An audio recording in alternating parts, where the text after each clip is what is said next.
নমস্কার বন্ধুরা, আজকে এই ভিডিওর মাধ্যমে আপনারা জানতে চলেছেন অন্নপূর্ণার ভেরিফিকেশন সম্পর্কিত সম্পূর্ণ তথ্য। যারা যারা এখনও পর্যন্ত চ্যানেলটি সাবস্ক্রাইব করেননি এবং বেল বাটনটি প্রেস করেননি, চ্যানেলটি সাবস্ক্রাইব করে বেল বাটনটি প্রেস করে রাখুন নতুন সরকারের নতুন নতুন আপডেট সবার আগে পাওয়ার জন্য। অন্নপূর্ণার ভেরিফিকেশনে এসব ভুল ধরা পড়লেই বাদ, কারা পাবে না ৩,০০০ টাকা।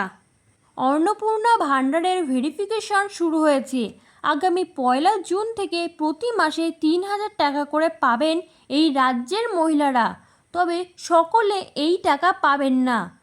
রাজ্য সরকার জেলা শাসকদের নির্দেশিকা পাঠিয়েছে, লক্ষ্মীর ভাণ্ডারের তালিকা যাচাই করতে হবে। আগামী ২৫শে মে তালিকা তলব করেছে রাজ্য সরকার। এতে অনেকের নাম বাদ পড়বে। কারা পাবে না অন্নপূর্ণা ভাণ্ডারের টাকা? ভেরিফিকেশনে কাদের নাম বাদ যাবে? কারা অন্নপূর্ণা ভাণ্ডারের ভেরিফিকেশনে কাদের নাম বাদ যাবে? সরকারি গাইডলাইন অনুযায়ী লক্ষ্মীর ভাণ্ডারে থাকা এমন অনেক নাম রয়েছে যারা মৃত, অনুপস্থিত ভোটার। সেই সব অ্যাকাউন্টে টাকা যাচ্ছে কিনা তা দেখা হবে। এদেশের নাগরিক নয়, অনুপ্রবেশকারী এরকম কারো কাছে সরকারি অনুদানের টাকা যাচ্ছে কিনা সেটাও যাচাই করে দেখা হবে।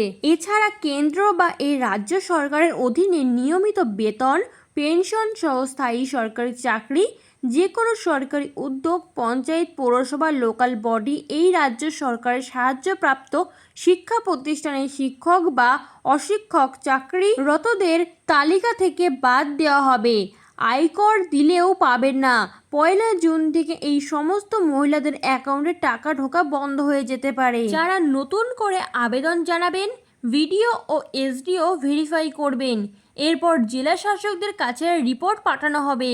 এসআইআর প্রক্রিয়া চলাকালীন যাদের নাম ডিলিটেড, শিফটেড, অ্যাবসেন্ট ভোটার হিসেবে যাদের নাম বাদ গেছে তাদের কোনোভাবেই অন্নপূর্ণা ভাণ্ডারের টাকা দেওয়া হবে না। যারা সিএএ এর জন্য আবেদন করেছেন বা প্রক্রিয়া চলছে তারা পাবেন। ২৫ থেকে ৬০ বছর বয়সীরা অন্নপূর্ণা ভাণ্ডার পাবেন।